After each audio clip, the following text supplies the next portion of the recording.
Kalena dhammat sawanang etamang kalamuttamang.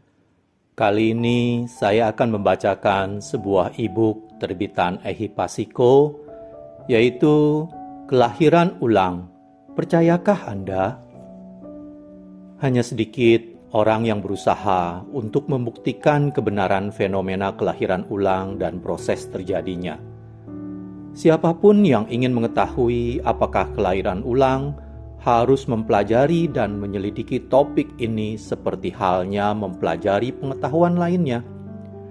Setelah itu, barulah mereka bisa memahami betapa luasnya pengetahuan tersebut.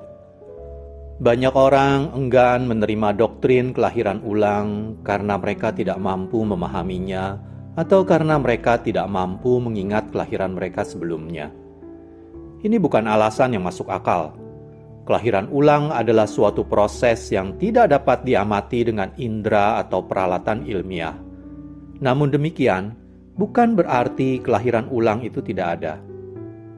Orang yang memahami kelahiran ulang tidak akan menerimanya sebagai teori atau dogma belaka, melainkan sebagai fakta yang harus diselidiki dan dibuktikan.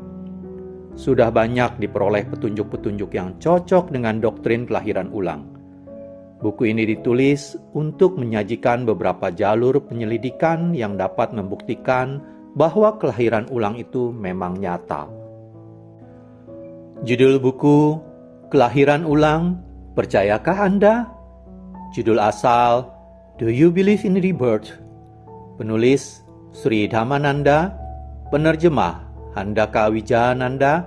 Penyunting, Handaka Wijananda. Penerbit, Ehipassiko Foundation 2002. Senarai isi.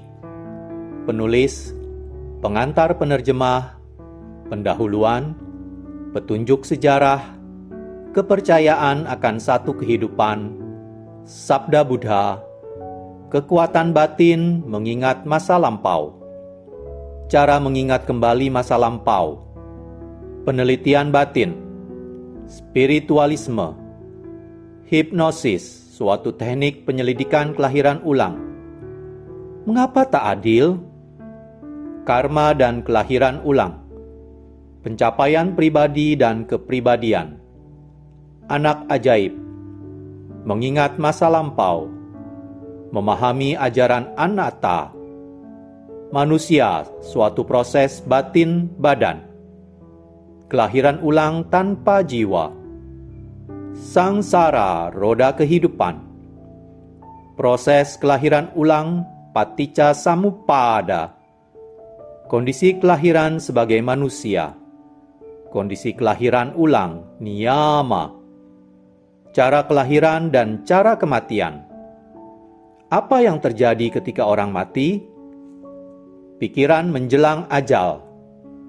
Kelahiran ulang berlangsung seketika. Kelahiran ulang di alam kehidupan lain. Kelahiran ulang di alam rendah. Kebenaran kelahiran ulang. Kisah kasus kelahiran ulang. Gagasan kelahiran ulang dalam puisi. Rangkuman. Penulis Dr. K. Sri Dhammananda Nayaka Mahathera. Beliau adalah lulusan Diploma Linguistik dan Tipitaka Pali dari Widyalangkara Piriwena dan melanjutkan ke Benares Hindu University di India, tempat ia belajar Sanskerta, Hindi, dan filsafat. Beliau lulus dengan gelar MA pada tahun 1949. Pada tahun 1952, beliau terpilih di antara 400 biku terpelajar untuk memulai misinya di Malaya atas undangan Sasana Abhiwurdhi Wardhana Society di Brickfields, Kuala Lumpur, tempat tinggalnya semenjak itu. Walaupun ada banyak wihara didirikan di negara itu pada kemudian hari, wihara-wihara tersebut tidak memenuhi kebutuhan umat berpendidikan modern yang juga ingin mempelajari Buddhisme. Bhikkhu Sri Dhammananda memenuhi kebutuhan ini. Sejak kedatangannya di Malaysia pada 5 Januari 1952, ia memulai suatu misi tiada henti. Ia mendirikan Buddhist Missionary Society Malaysia pada tahun 1961 dan menekuni karir mengajar dan menulis yang mengubah tingkat pemahaman Buddhisme di negara itu. Ia telah menulis sekitar 60 judul buku dan ribuan artikel yang telah menginspirasi umat Buddha dan non-Buddha di seluruh dunia. Ia telah menerima sejumlah penghargaan untuk prestasinya. Yang terakhir adalah gelar tertinggi Agga Mahapandita dari Myanmar. Ia dianugerahi gelar doktorat kehormatan PhD dalam divisi filsafat dari Mahachulalongkorn Raja Widyalaya University, Thailand. Doctor of Letters dari University of Ruhuna, Sri Lanka, dan PhD in Buddhist Philosophy dari Dharma Realm Buddhist University, Amerika Serikat. Duta Dhamma besar ini wafat di Kuala Lumpur pada 31 Agustus 2006. Pengantar penerjemah. Kebanyakan buku mengenai ajaran Buddha yang ada di peredaran ditulis dengan sasaran pembaca yang telah cukup memiliki dasar pemahaman ajaran Buddha. Beberapa di antaranya ditulis dengan gaya lama, berdasarkan terjemahan harfiah dari naskah-naskah aslinya. Gaya penulisan seperti ini kadang kurang sesuai bagi pembaca modern atau kalangan masyarakat luas yang ingin mengenal ajaran Buddha. Orang yang belum mengenal ajaran Buddha biasanya enggan mempelajari buku-buku semacam itu karena dirasa terlalu berat untuk dipahami. Buku ini ditulis dengan gaya bahasa sehari-hari yang sederhana, sehingga memudahkan pembaca awam untuk mempelajari ajaran Buddha mengenai kelahiran ulang. Ajaran Buddha mengenai kelahiran ulang dibabarkan di sini dengan objektif apa adanya. Ajaran Buddha tidak memandang sebelah mata terhadap pandangan-pandangan lain mengenai kehidupan dan alam semesta. Hanya saja, kita sebagai sesama manusia yang berakal budi dituntut kedewasaan cara berpikir dan wawasan yang luas. Di sini bisa dikatakan bahwa doktrin, filsafat, dan moralitas ajaran Buddha secara luas meliputi alam semesta dengan segala isinya. Ajaran Buddha berupaya mengajarkan kebenaran mutlak, bukannya kebenaran sepetak. Kebenaran yang bersifat universal, yang tidak dibatasi oleh ruang dan waktu. Dalam buku ini tersirat pandangan Buddhis mengenai makna hidup, tujuan hidup, keselarasan manusia dengan semesta, dan terutama bagaimana ajaran Buddha menyikapi kaidah-kaidah alam. Satu hal yang jelas, ajaran Buddha tidak berupaya mempersonifikasikan kaidah alam sebagai apapun, melainkan menyikapi segala sesuatu sebagaimana adanya. Akal budi manusia telah begitu berkembang dan masih akan terus berkembang. Pencapaian manusia di berbagai bidang pengetahuan membawa berbagai dampak. Yang menjadi permasalahan, sampai di mana keselarasan suatu dogma dengan pencapaian akal budi manusia. Tentunya, karya, cipta, dan karsa manusia tidak bisa dipandang remeh dan diingkari begitu saja. Inilah yang menjadi tantangan bagi sistem-sistem keagamaan. Memang tidak mudah, namun inilah kenyataan yang kita hadapi. Akhirnya, hanya kematangan pola pikir dan kebijaksanaan sajalah yang akan membawa manusia pada kebenaran sejati. Handaka Wijananda. Pendahuluan. Kebanyakan umat Buddha cenderung menerima kelahiran ulang sebagai bagian dari keyakinan beragama. Mereka bertumpu pada kepercayaan tradisional dan naskah-naskah keagamaan untuk memperkuat penerimaan terhadap kelahiran ulang. Namun demikian, hanya sedikit orang yang berusaha untuk membuktikan kebenaran kelahiran ulang dan bagaimana proses terjadinya. Di kalangan orang yang menyangkal doktrin kelahiran ulang, hanya sedikit sekali yang mau bersusah payah mempelajari dan menyelidiki doktrin tersebut. Siapapun yang ingin mengetahui apakah kelahiran ulang itu dan bagaimana bisa terjadi, harus mempelajari dan menyelidiki topik ini seperti halnya mempelajari pengetahuan lainnya, kimia, fisika, dan sebagainya. Setelah itu, barulah mereka bisa memahami betapa luasnya pengetahuan tersebut. Banyak orang enggan menerima kelahiran ulang karena mereka tidak mampu memahaminya atau karena mereka tidak mampu mengingat kelahiran lampau mereka. Ini bukan alasan yang masuk akal. Kelahiran ulang adalah suatu proses yang tidak dapat diamati dengan indera. Kelahiran ulang tidak dapat ditemukan dengan pengukuran dan perhitungan matematis atau menggunakan peralatan ilmiah dan mesin-mesin. Kelahiran ulang tidak akan dapat difoto, diukur, atau ditimbang. Namun demikian, bukan berarti kelahiran ulang itu tidak ada. Sekalipun para ilmuwan terus bersabar untuk mendapatkan data, batas pengalaman kita terlalu sempit apabila pikiran kita tidak berusaha untuk melampauinya.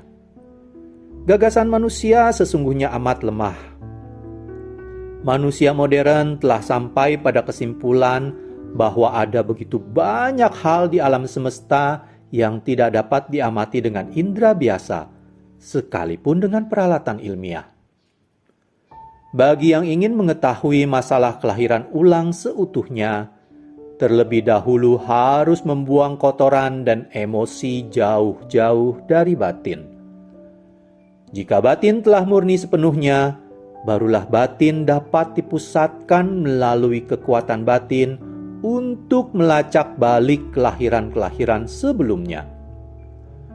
Umat Buddha yang telah memahami kelahiran ulang tidak akan menerimanya sebagai teori atau dogma agama belaka. Mereka menerimanya sebagai fakta yang harus diselidiki dan dibuktikan. Sudah banyak diperoleh petunjuk-petunjuk yang cocok dengan doktrin kelahiran ulang. Buku ini ditulis untuk menyajikan beberapa jalur penyelidikan yang dapat membuktikan bahwa kelahiran ulang itu memang ada. Petunjuk sejarah. Ajaran mengenai kelahiran ulang memiliki sejarah yang panjang. Sejak awal peradaban, kelahiran ulang telah dipegang secara universal di mana saja manusia berada, baik dalam kebudayaan primitif maupun di antara masyarakat beradab. Kelahiran ulang dijumpai dalam berbagai bentuk di dalam agama-agama dan sistem filosofi kuno di pelbagai belahan dunia. Dokumen-dokumen sejarah mencatat bahwa kepercayaan akan kelahiran ulang yang kadang dipandang sebagai doktrin transmigrasi atau reinkarnasi, diyakini oleh beberapa guru spiritual dan kebanyakan umat awam di belahan bumi timur maupun barat. Catatan terdini mengenai gagasan kelahiran ulang ditemukan di tulisan Mesir kuno, di mana jiwa yang meninggalkan badan dilukiskan dalam wujud burung. Di antara bangsa Yunani, kelahiran ulang diajarkan oleh Empedocles, Pythagoras, dan Plato. Di antara pendeta gereja Kristen purba, kepercayaan ini dipegang oleh Clement dari Alexandria 150-220 sebelum Masehi, Justin Martyr, Saint Gregory, uskup dari Nyasa 257-332 sebelum Masehi, Arnobius 290 Masehi, Lactantius awal abad ke-14 Masehi, Saint Jerome 340-420 Masehi. Kelahiran ulang secara resmi dinyatakan sebagai penyimpangan pada tahun 553 Masehi oleh Dewan Konstantinopel yang diboikot oleh pimpinan kepausan Vigilius. Ahli filsafat yang percaya pada kelahiran ulang antara lain Immanuel Kant 1724 sampai 1804 dan Schopenhauer 1788 sampai 1860. Kepercayaan akan satu kehidupan. Berkenaan dengan kehidupan setelah kematian, kita hanya memiliki dua alternatif kepercayaan. Yang pertama adalah adanya semacam kelangsungan hidup. Sedangkan yang kedua adalah adanya kemusnahan. Bagi yang mempercayai kelanjutan hidup sesudah mati, biasanya dipengaruhi oleh ajaran seorang guru agama atau lainnya. Sedang yang percaya pada kemusnahan telah membuang jauh-jauh pemikiran yang bisa diterima oleh orang yang mengakui nilai-nilai spiritual. Hal ini berkenaan dengan sifat-sifat kehidupan setelah kematian yang kita spekulasikan. Ada juga yang mengatakan, kita tidak dapat membuktikan bahwa hidup kita akan tetap berlanjut atau bahkan tidak berlanjut setelah kehidupan saat ini berakhir. Beberapa agama mendalilkan penghukuman abadi di neraka atau kebahagiaan abadi di surga setelah kita mati. Tempat kediaman abadi dipercaya akan ditentukan sesuai dengan iman dan perilaku seseorang selama hidupnya, yang relatif singkat dan hanya sekali di dunia. Apakah masuk akal untuk percaya bahwa kehidupan sesingkat ini merupakan satu-satunya keberadaan di antara dua keabadian, kebahagiaan abadi dan kesengsaraan abadi? Tentunya sekian tahun yang kita lewatkan di dunia ini bukan merupakan persiapan yang mencukupi untuk menyongsong keabadian. Sekarang kita ajukan pertanyaan. Apabila sekali kehidupan di sini menentukan sebagian besar porsi masa depan, mengapa ada orang yang hanya hidup selama beberapa minggu, sedangkan yang lain sampai 70 atau 80 tahun? Untuk hal yang sama, orang yang hanya hidup beberapa minggu atau tahun menghadapi risiko lebih kecil memperoleh kesengsaraan abadi dibandingkan orang yang hidup lebih dari 80 tahun. Orang yang hanya hidup selama beberapa minggu atau tahun tidak bisa sepenuhnya mengembangkan kecerdasan dan kebijaksanaannya. Dia tidak mengalami seluruh kesulitan dan godaan yang menyelimuti kehidupan ini. Jika hanya ada sekali kehidupan di dunia, bagaimana mungkin suatu sosok yang maha pengasih membiarkan kepedihan hati dan duka cita yang senantiasa merundung orang yang kehilangan?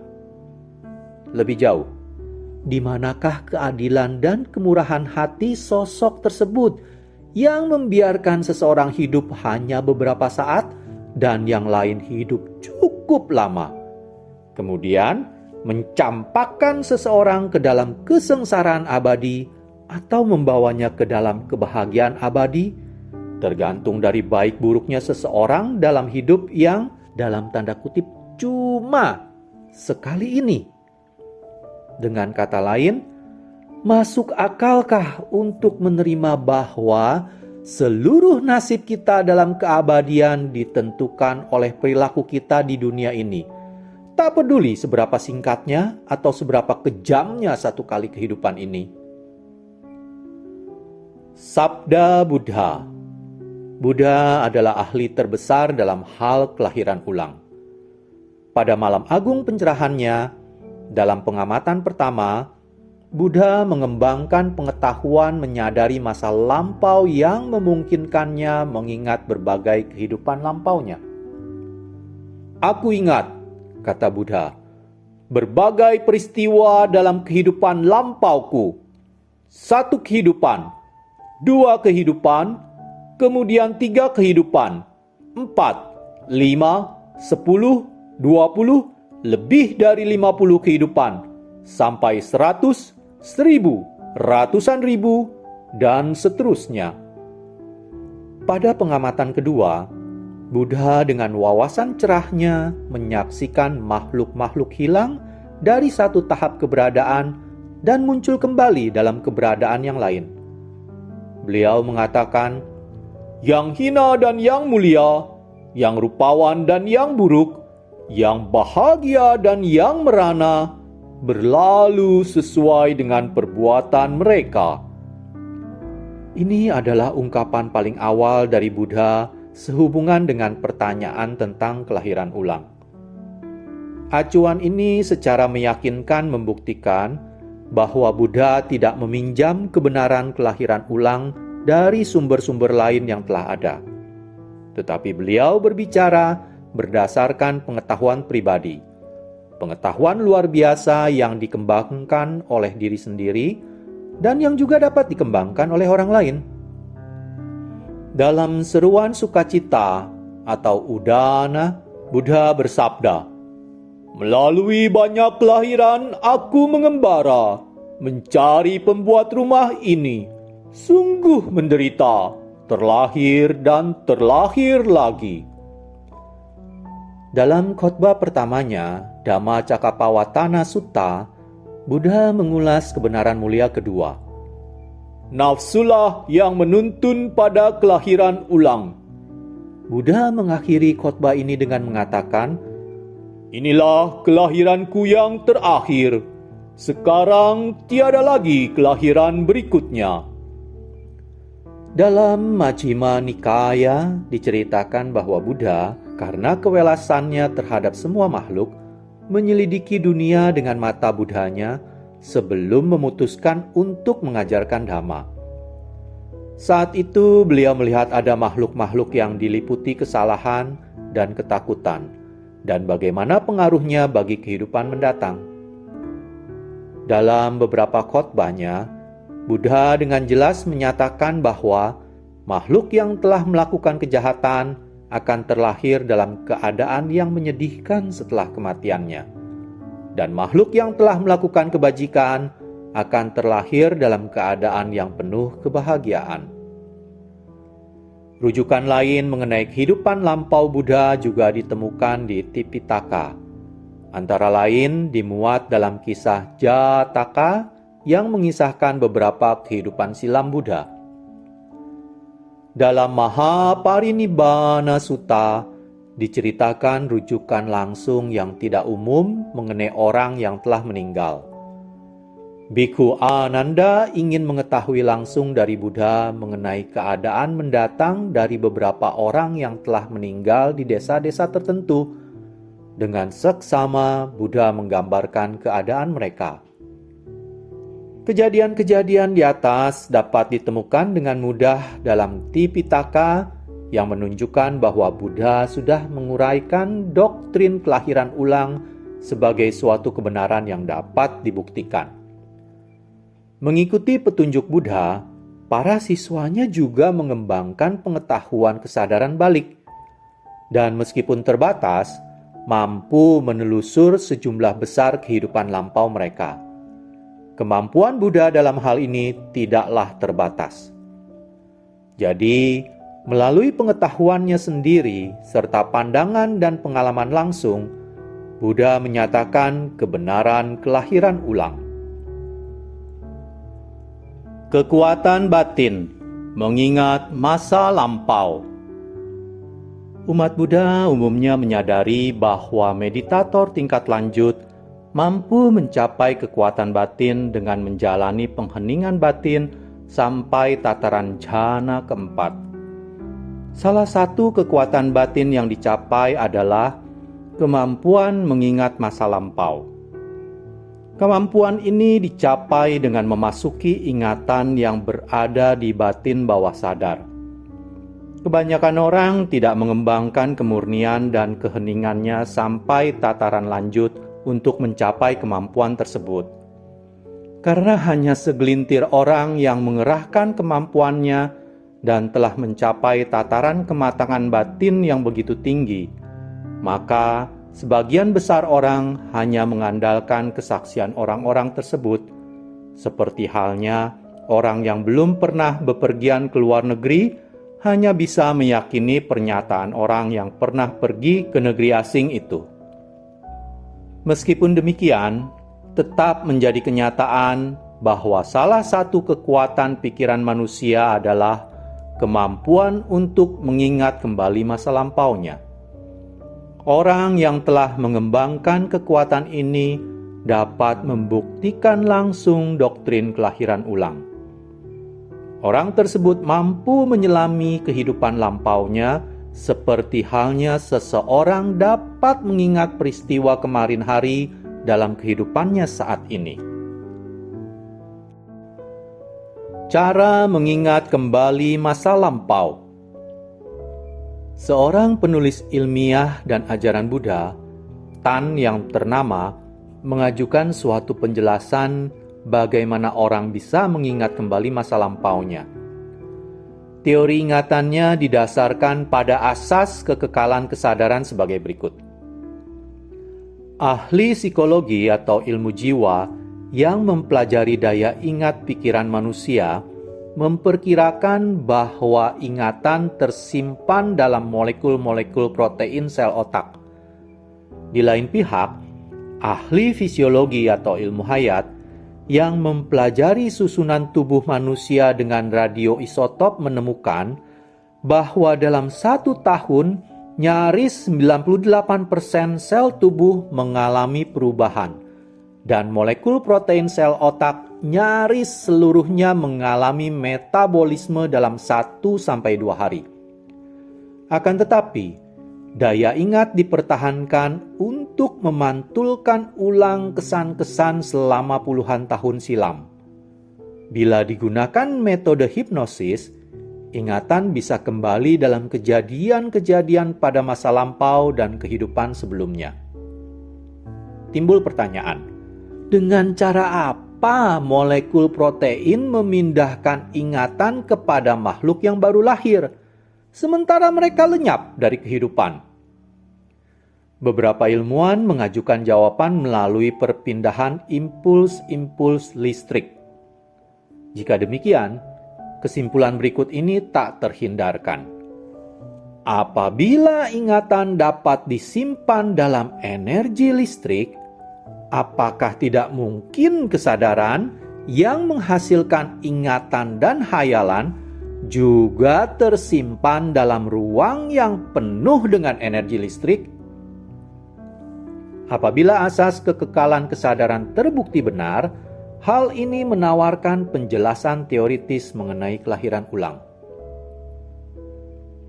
Penelitian batin. Seluruh bukti penelitian batin cenderung menegaskan kebenaran ajaran kelahiran ulang. Berdasarkan pengalaman-pengalaman yang dapat dipercaya, para ahli psikologi modern memberikan titik terang untuk memecahkan masalah kelahiran ulang.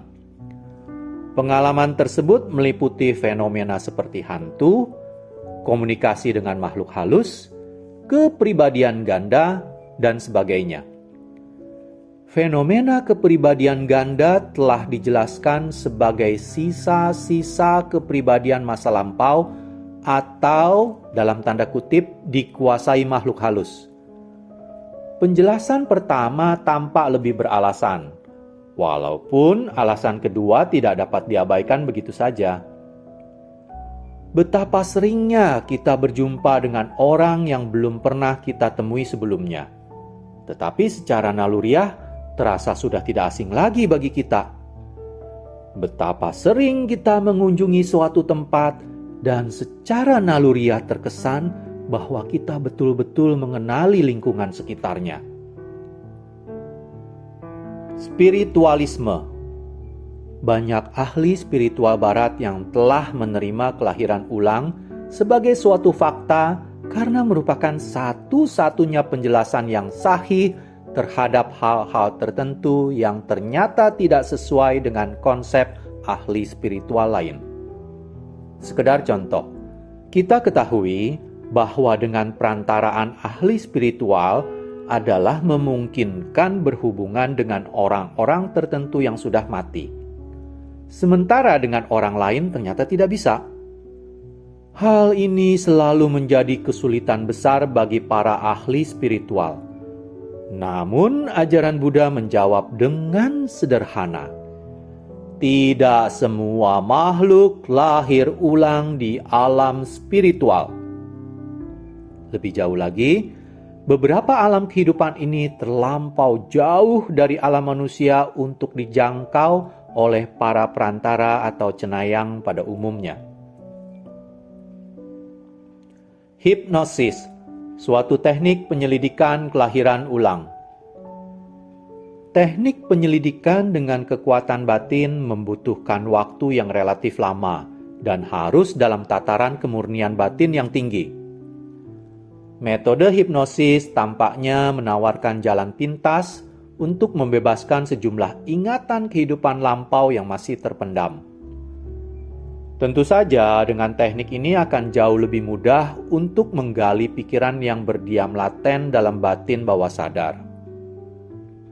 Sudah sejak lama diketahui bahwa di bawah pengaruh hipnosis yang mendalam, peristiwa-peristiwa seseorang pada masa kecil, di luar jangkauan normal ingatan, dapat diingat kembali.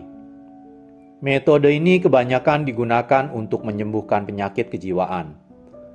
Karena adanya orang yang tanpa sengaja ternyata kebal terhadap hipnosis, teknik ini tidak dapat dipakai secara universal untuk menelusur ingatan kehidupan lampau. Namun saat metode ini bisa diterapkan, hipnosis telah membuahkan hasil luar biasa yang mendukung kebenaran doktrin kelahiran ulang. Bila seseorang dapat dibawa ke dalam keadaan terhipnosis mendalam, kesadarannya akan menurun dan bawah sadarnya mulai berfungsi. Bila bawah sadar dapat berfungsi, maka akan jelas sekali dan memiliki kemampuan mengingat kembali ingatan-ingatan yang tidak muncul dalam kesadaran normal.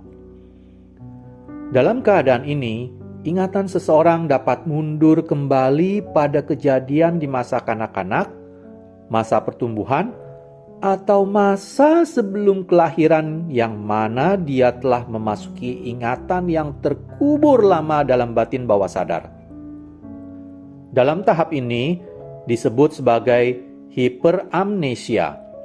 Orang mulai bertingkah sebagai seorang anak atau seseorang yang sebenarnya dia sendiri dan mengungkapkan pengalaman-pengalaman yang telah lama terpendam dalam batin bawah sadar. Ada sejumlah kasus tercatat mengenai orang-orang yang mengingat kehidupan lampau mereka dalam keadaan terhipnosis. Hasil kerja para pakar hipnosis di berbagai negara dengan latar tradisi dan budaya yang beragam telah menemukan betapa jelasnya ingatan kehidupan lampau. Beberapa kasus telah diselidiki dan ternyata memang benar. Kasus yang paling terkenal adalah kasus Brady Murphy di Amerika. Lihat bab kisah kasus kelahiran ulang.